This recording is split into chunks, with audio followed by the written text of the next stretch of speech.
They offered me $5,000 to sit in a room for a week. It wasn't worth it.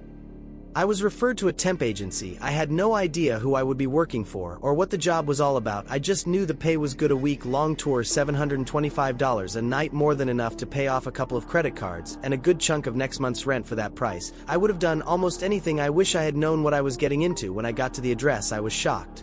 It was a large place at the end of a dirt road in the woods 2 towns away. A large sign on the outside said synthesizer. It was a flat white 3-story building with no identifying marks. Its appearance gave me no clues as to what it was, for its location made it more disconcerting by the name. I could assume it was some biotech company, probably had to clean up radioactive waste or something similar for which I was being paid. I would happily risk my life entering the building and meeting the receptionist. They sent me to room 371 on the second floor, where I would wait for my new boss. It was a nondescript office, although more picturesque than usual. Red carpet, white walls, and no windows, just 6 desks in 3 rows of 2 each with a computer. At the back of the room was a large wall with a mirror like the ones in interrogation rooms. I guess the supervisors used it to check productivity. Beyond that, the room had nothing else of interest unless you like the trash can in the corner. An older gentleman opened the door to the room and came in to shake my hand, introducing himself as he seemed to be in a hurry. Without wasting time explaining the assignment, I had to be in that room from 8 p.m. to 6 a.m. the next day, every night for a week.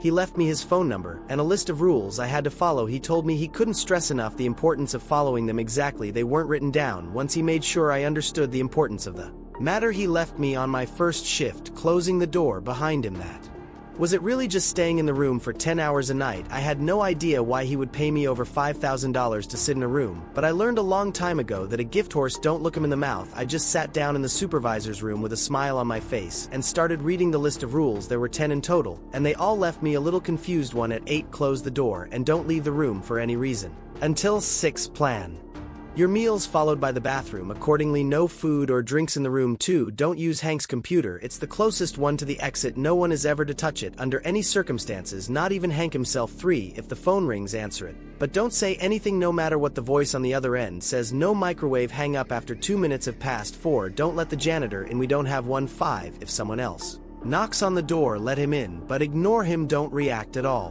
When they leave, close the door. 6, if the trash can moves, put it back in the corner as soon as you notice. 7, if I knock on the door, let me in only if I rock the password. 8, at 9:30 precisely, set all the main screens on all the computers to different URLs except Hank's. Don't react to the images, act normal. 9, if you see Harvey, feed him one of the treats from Lisa's desk, the one across from Hank's. 10, if there's an emergency, call my phone, but not after 10:05 at night. Under the last rule was a final sentence written in pen. No one has made it past the 3rd night. Good luck. I was stumped for a moment. If Al was a lunatic, and if that's why no one had lasted, maybe his quirks were too much for the previous candidates, and they left fearing for their safety in the hands of their fragile. I wouldn't scare so easily. Even if Al was crazy, I was glad to take his money for what seemed like a very simple job. At least that's what I thought.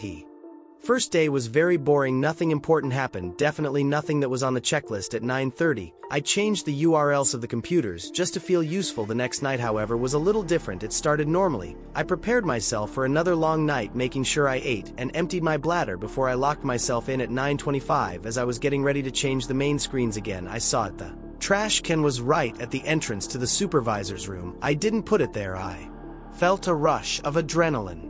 Before I calmed down with a smile, the trash can, the checklist, it was all a joke. I thought Al was probably in the other room waiting anxiously to see the expression on my face. I walked out to the office room, and no one was there. I walked to the exit, and it was still closed. Confused and a little scared, I grabbed the trash can and put it back in the corner. I saw the time, 9:30. I started changing the URLs of the computers, hoping desperately I figured out what had just happened. After skipping the Hank's desk, I typed the last site on computer number 6. I was about to leave when a strange image appeared on the screen. It was a video from a surveillance camera in the room, the same room I was in. I was measuring the screen. I turned around and looked up, but there was no camera. When I looked back at the screen, I saw something horrible. I saw an exact copy of me coming out of the supervisor's room, walking towards me, grabbing a disc from a desk, and I was just about to hit myself in the head with it.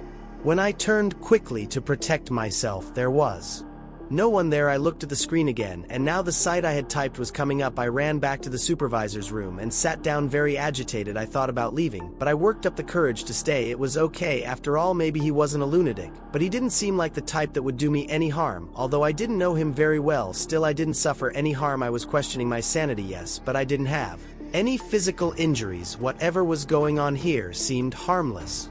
Until now they knocked very loudly. I had just had the most horrible experience of my life, and I jumped in fright. Then a voice came through the door. It's the janitor I came to clean. Can you open it? I remembered rule number 4, and I refused. You did right not to let him in. You followed the rules, you're fine. As long as you follow the rules, you'll be fine. Simple. How can that top this? I jumped again. I seriously need to go in to clean. Open the door. I took a deep breath and got rid of my anxiety successfully, ignoring the janitor until he left. This was an accomplishment for me, and it felt good. I stayed on the edge of my chair. In the next few hours nothing happened. I even fell asleep for a moment. It wasn't until 2:30 a.m. that the next challenge would come. A multicolored cat jumped up on the desk in front of me with beautiful black and orange spots. I was surprised, but looked friendly, rubbing against my arm on his collar. It said Harvey. I knew what I had to do. I searched through Elisa's desk. I found the candy and gave him one, which he savored delightedly. To my surprise, he went to the door and walked through it. I was left with my mouth very open. Once my bewilderment was gone, it was replaced with a feeling of satisfaction having passed another test. Strange as it may seem, I was beginning to enjoy work. It was the office phone. Remembering the rules, I picked it up and put it to my ear, making sure to watch the clock. Hi, it said. I'll be there soon for a little job. How are you doing? I stayed silent. Hi, you know you can talk. Yes, it's me, right? I went through the list of rules again. It didn't say anything like that. I didn't answer. This is no way to treat your boss. If you don't say anything, I'll have to fire you. Seriously, you want that? I kept standing. There were 20 seconds left. Okay, I'll see you later to relieve you of your duties. It seems you didn't even make it past night 2. The 2 minutes passed, and I hung up. I felt safe as I spent another hour reflecting on the tests I had faced. I was bewildered, but determined. I wasn't going to let the fourth cloud my judgment. Was in control. It's Lisa. Can I get through? Although hesitant, I had to abide by Rule 5. I opened the door, and a woman walked in. Must be the new one. What do you think? The place. I went back to the supervisor's room and sat down, trying my best to act normal. Lisa walked to the mirror, knowing I could see you're not much of a talker, are you? Her eyes rolled in all directions very strangely, and her skin started to sag a little like it was falling off the bone. I didn't answer. She didn't speak again. Instead, she stood in the mirror for a long time, long enough to make me uneasy. Then she walked in and stood next to me, raising her arm. I hoped she wouldn't. I noticed my breathing had become labored. Then she violently lunged at the desk, creating a roar. I almost winced, but kept my composure. After another awkward 5 minutes, she left. I ran to the door and closed it. A few moments later, again, this time it was a boy saying he was looking for his father. I let him in and went to sit down. He asked me for help many times, but I ignored him. On one occasion, however, I made the mistake of locking eyes with him for a moment. Between blinks, his eyes turned completely black. Surprised almost, I got up, but I was able to control myself, as was Lisa. The boy eventually left, and I ran to close the door. Another rule fulfilled. Nothing else happened that night, other than the trash can shaking a few times. Before I knew it, it was time to go home. I considered a lot about giving up, and I had a few nightmares that day, but I found a way to continue, wondering what obstacles the room had for me. Now curiosity wasn't enough to make me go back, but all kinds of rational thoughts escaped my mind. The room had something that me attracted to him. I felt compelled to return uncontrolled at his call. As I started my third shift, I was confident I had dealt with some absurd things, and looked forward to the next. A couple of hours passed without any problems. No cat, no pictures on the computers, no calls, no trash cans moving. Boredom was starting to hit me when a loud knock broke the silence. There was no voice. I yelled from the supervisor's room, who asked, "Is it me at?" I took the list and checked rule number 7. What is the password? I heard him laugh. I never wrote it down. The password was right. There was no password written. It must be him. I carefully went to the door and opened it. He was there with a smile. I sighed with relief. Let me guess, scared of the things that happen at night. He laughed at my obvious nervousness. You have no idea. He closed the door and did something on a computer. Why didn't you write a password? I asked him. He smiled again. It's just any tactic to impersonate me. He would try to say something which would make it obvious that he's not me. You understand? I see. Well, thought he went back to work at the computer. I didn't want to bother him, but I had to know what this place is. Why do these things happen? He turned to me. You better not ask questions, especially ones above your position. I wasn't happy with the answer, but I knew he wouldn't tell me more. I let him work in peace and sat in the supervisor's room looking through the mirror. That was when I realized the computer Al was using was Hank's. I checked the rules to make sure. Yes, definitely that was Hank's desk, and no one was to touch the computer. That applies to him too. I looked at the list again, trying to find some more information. That was when my heart sank. In big black print on the back of the paper, it said password money. I grabbed the phone. I grabbed the paper where I had Al's phone and dialed as fast as I could. It rang several times and finally answered. Hello, everything is fine over there, Al. Thank God. I made a mistake. I thought it was you, and I let him in, and now it's on.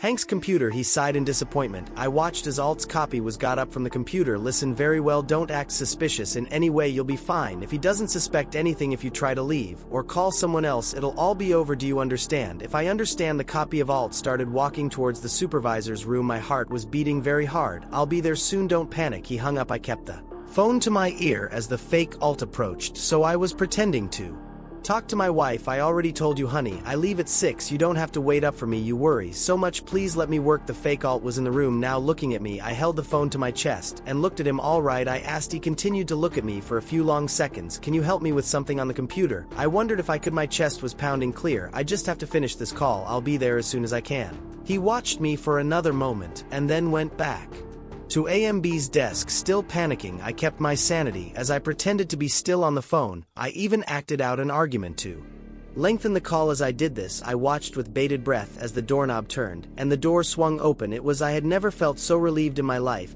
He turned to the mirror and put his finger in my mouth, telling me to stay still. The copy still didn't notice his arrival. Moose snuck up behind his clone and grabbed him by the throat. The imposter struggled, but eventually gave in. He fell to the floor, a lifeless husk, and then disintegrated on the carpet. I ran to him and thanked him, apologizing profusely. There's nothing to be sorry about. It's not the first thing that's come into the room, and I'm sure it won't be the last. I'm just glad you're okay about him. He smiled, talking about that. Do you mind locking the door? I wouldn't want anything else to come in. Sure. I walked to the door and realized something. I had left it unlocked when the copy came in. That's how he was able to get in. Remembering the last rule, I slowly pulled out my phone and opened the log of the last calls. I had called him at 10:18 p.m., 13 minutes after the limit. I turned around to see the guy standing right behind me. What is the password? He laughed. What password? I ran out of there as fast as I could. I still have a strange attraction to the room, but I will never go back, at least I hope not.